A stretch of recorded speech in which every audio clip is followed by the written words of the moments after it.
सत्संगत जी, प्यार से कहना धन निरंकार जी। आज भक्ति में निकल गए, इस निराकार के एहसास में निकल गए, आत्म मंथन की शिक्षाओं पे एक जीवन को मजबूती प्रदान करते हुए अनेकों शिक्षाएं जो इन दिनों मिली, ये सिर्फ इन दिनों के लिए कुछ घंटों के लिए तक सीमित ना हो, ये तो हमेशा के लिए जीवन में बसे। कैसे खुद को संवार लें, हम अपना कल्याण कर लें, निराकार से जुड़े रहें, इस परमात्मा को हर समय के लिए मन में इस तरह बसाएं कि ये जीवन, जहाँ ये दुनिया इतनी खूबसूरत चीज़ें हैं संसार में, ये दातार ने रचना ऐसी की कि हर चीज़ का मज़ा जहाँ इंसान ने लेना है, वहाँ अपनी चेतनता सद्बुद्धि का भी यूज़ करना है कि चीज़ें इस्तेमाल जो सदुपयोग में ही रहे, दुरुपयोग ना हो। एक चीज़ों का उस तरह से आनंद लें, जानते हुए कि इस दातार ने दी हैं, तो एक वो जीवन में कितना यूज़ करना है, चीज़ों को यूज़ करना है, अब्यूज़ नहीं करना। कैसे मन की उथल पुथल की ये शांति का एहसास, ये आत्ममंथन तभी सही दिशा में रहता है जब निराकार को शामिल किया जाए, वरना तो ये ठंडक, ये कामनेस, ये पीस आती नहीं। हम कुछ ना कुछ वजह ढूंढ ही लेते हैं दिन में, जो एक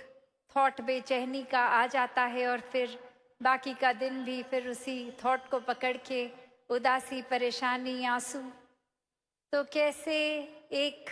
जीवन में लेट गो वाली भाव भी आत्ममंथन से ही आएंगे कि जब तक हम किसी चीज़ को पकड़ रहे हैं वो भार हमें ढोना है, पर जैसे ही वो चीज़ छोड़ दी जिस पल में, वहाँ एक स्ट्रेस फ्री हो गए, वो एक तनाव का कारण नहीं रहा, वो भार वहीं का वहीं रिलैक्स हो गए। तो ऐसे ही एक भक्तों का जीवन रहा है कि हर पल में आनंद उठाया जाए। जो एक कठिन घड़ियां हैं, उनको, कठिनाई को उन पलों तक ही अगर रखें, अगली घड़ी तक उसका बोझा ना ढोएं,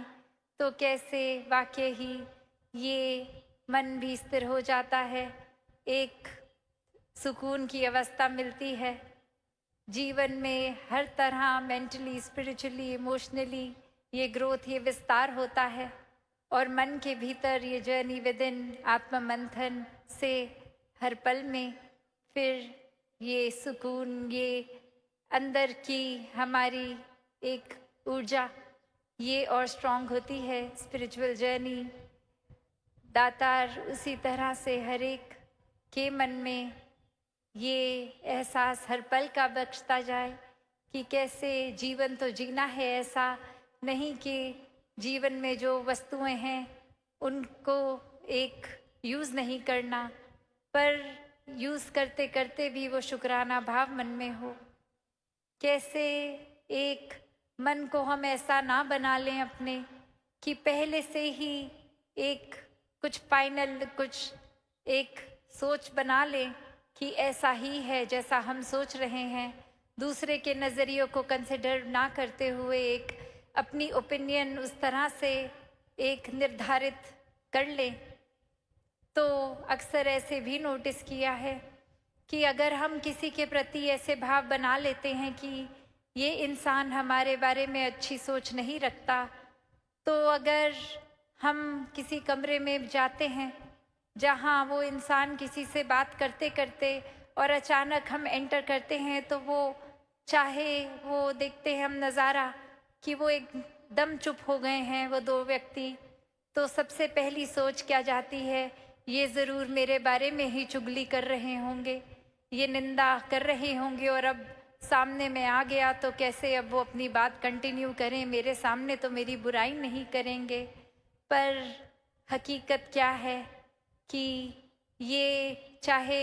वो बिल्कुल अपनी कोई नॉर्मल कैजुअल बात कर रहे हों जो उस इंसान से रिलेटेड भी नहीं है बात, बस कोई हंसी की बात हुई और कुछ आगे बोलते ही हैं तो वो एक आउट ऑफ रिस्पेक्ट कि कोई नया इंसान आया है तो उसको भी एक ऐसा वेलकम फील हो, उसको भी शामिल किया जाए, तो अपनी बात वहीं की वहीं रोक दी और ध्यान आगे और वो मुस्कुराहट उस तरह। तो ये बात नज़रिए की है कि कैसे हमने खुद ही सोच लिया, खुद ही फाइनल कर लिया, अपना डिसीजन खुद ही ले लिया, दूसरे फैक्टर्स ये कंसिडर भी नहीं किए और बस स्टैंप लगा दी ऐसा ही है। और वो खुद को सही प्रूव करने के लिए वो एक्सपीरियंस को भी उसी नज़रिए से, एक उसी लेंस से देखा गया जिसने और ज़्यादा ये पक्का कर दिया कि देखो मैं तो कितना सही सोच रहा था, वो पक्का इंसान मेरे बारे में खराब ही सोचता है और आज साबित भी हो गया है। तो ऐसा ही ये आज समागम के कितने दिनों से महापुरुष आईना इस शीशे का उदाहरण देते जा रहे हैं। तो बात वही कि हमारे अंदर जो है हम बाहर भी वही ढूंढते हैं, हम संसार में भी वही ढूंढते हैं। कैसे अगर एक अंदर हमारे इरिटेशन है, एक तनाव या एक परेशानी, ये चिड़चिड़ापन है, तो फिर कोई भी चीज़ ठीक नहीं लगती। एक इंसान अगर किसी बगीचे में भी जाए तो एक फूल को देखेगा तो भी बोलेगा अरे ये क्या ही है, इतने कांटे इतने कांटे। और वहीं एक इंसान अगर खुश मिजाज, एक दिल को दुरुस्त, एक सही तरह से सोच रख रहा है, सद्बुद्धि से हर नज़रिए से देख रहा है, तो वो उसी फूल को देखे करेगा अरे वाह, इतनी खुशबू, इतने रंग, इतनी कोमलता, और हाँ कांटे भी हैं, वो भी कितने ज़रूरी थे। ये तो फूल की प्रोटेक्शन के लिए ही हैं, वरना तो कोई जानवर आए और फूल खा ले, ये डिफेंस ही है फूल का कि वो जानवरों को दूर रखते हैं। तो ये दातार ने कितना अच्छा बैलेंस बनाया है कि फूल भी हैं, कांटे भी हैं। एक उपज ही फूल और कांटों दोनों की ज़रूरी एक साथ थी, तभी ये रूट में ये मिट्टी, पानी, सब ने वो बीज में ऐसी उपज करी। तो कैसे फिर एक ओवरऑल एक लार्जर पर्सपेक्टिव, अपने मन को विशाल, ये दृष्टि को विशाल, एक होल पिक्चर जिसको बोलते हैं कि वो नज़रिया एक इतना ज़्यादा ब्रॉड माइंडेडनेस का, ऐसे ये एक तंगदिली करके खुद को संकीर्णताओं में नहीं भागते, एक बांधते भक्त। कैसे अपने जीवन में फिर हर कोई यही नज़रिया रखता है कि बेशक अगर हमारे कोई अंदर ख्याल आया है तो वो उसको डिसमिस नहीं करना, वो ख्याल आया है तो उसके बारे में ज़रूर सोचना है, एक सोच कर ये कंक्लूजन कि क्या अब इस ख्याल को मैंने और एक्सपेंशन देनी है, या ये बहुत ही उस तरह का ख्याल है जो अननेसेसरी है, ये अगर इसमें मैं सोचने के लिए और टाइम एंड एनर्जी लगाऊं तो ये फिर एक प्रोडक्टिव नहीं रहेगा, ये मेरा भी मन बुझा देगा।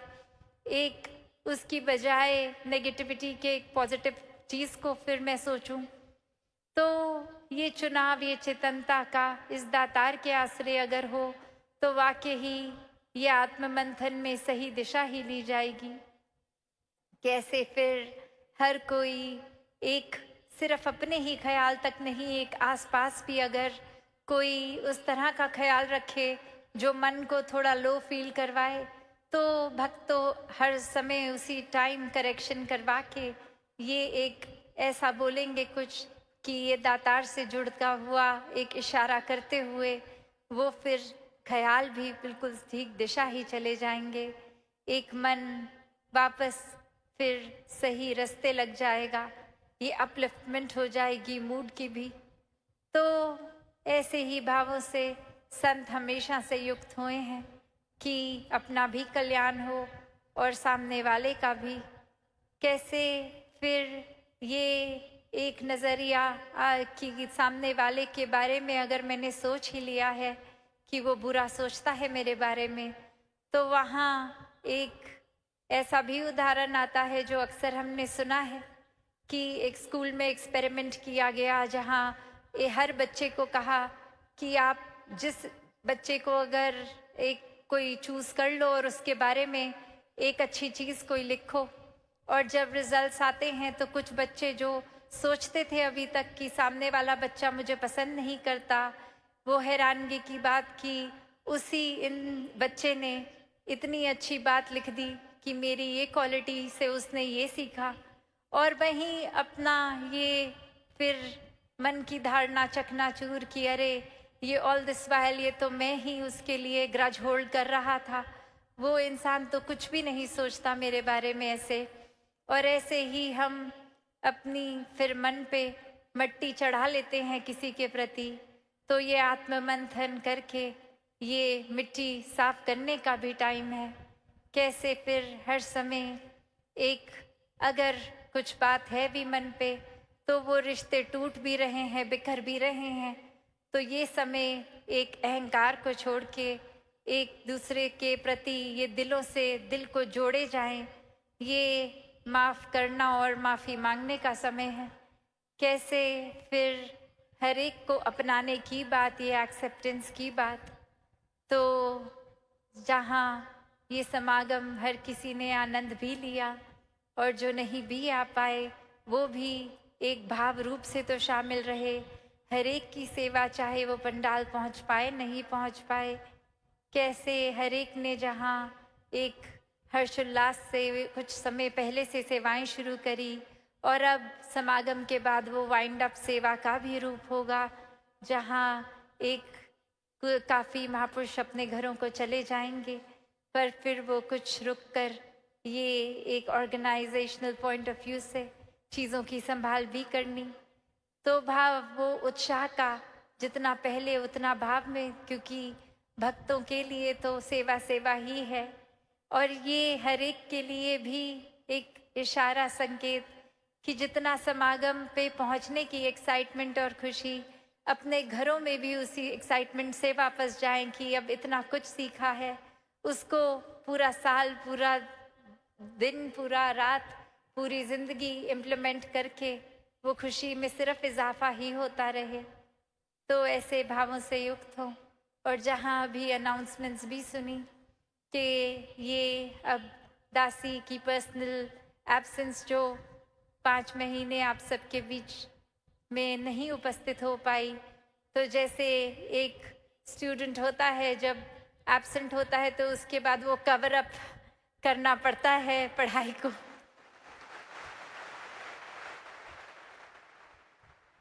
तो अब वही भाव कि आप सब ने और दातार ने कैसे वो एक शरीर की रिकवरी भी कर दी, तो फिर ये जगह जगह आपके चरणों में पहुंचा जाए ये टूर्स, ये NYSS, ये समागम, ये उस रूप में फिर से एक गति और पहले से भी ज़्यादा तेज़ की जाए। तो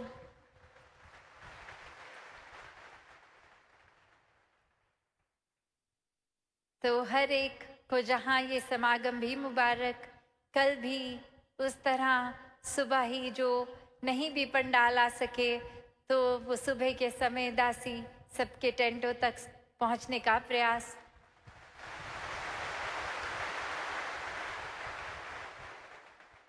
और फिर शाम को जो कला का रूप होगा वो भी भक्तों का एक संदेश उस रूप में भी। तो ये भाव वही कि समागम हर एक का है,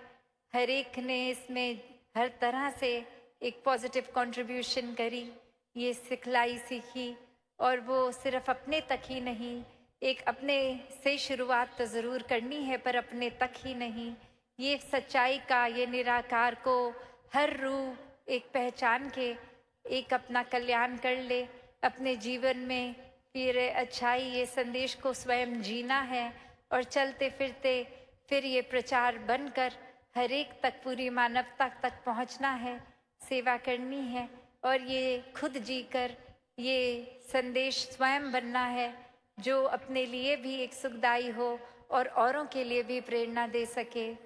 तो दासी इन्हीं शब्दों से आपसे आज्ञा लेके इस रूप में कि समागम की तो समाप्ति,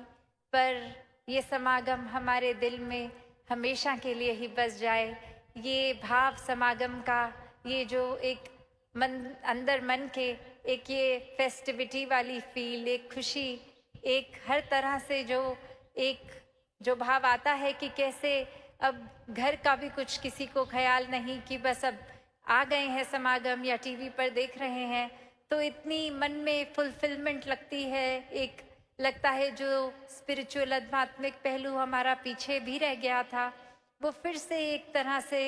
नए सिरे से एक फिर से किक स्टार्ट हो रहा है। तो ऐसा मन में कुछ दिनों के लिए नहीं, हमेशा के लिए ये ऊर्जा बनी रहे। दातार कृपा करे ये अब से हर एक के जहाँ पहलू अगर सेवा सुमिरन सत्संग के कमज़ोर भी हो रहे थे, ये स्वयं ही आत्ममंथन से हर एक को और ऐसा दिल करे कि ये पहलू और मजबूत होते जाएं, और जैसे जैसे ये होते भी रहें, एक संसारिक रूप में अपनी रोल्स एंड रिस्पॉन्सिबिलिटीज़, काम काज, घर परिवार, हर पहलू भी उसी के साथ साथ एक बैलेंस्ड रूप में बहुत खूबसूरती से हर कोई निभा सके। साथ संगत जी, प्यार से कहना धन निरंकार जी।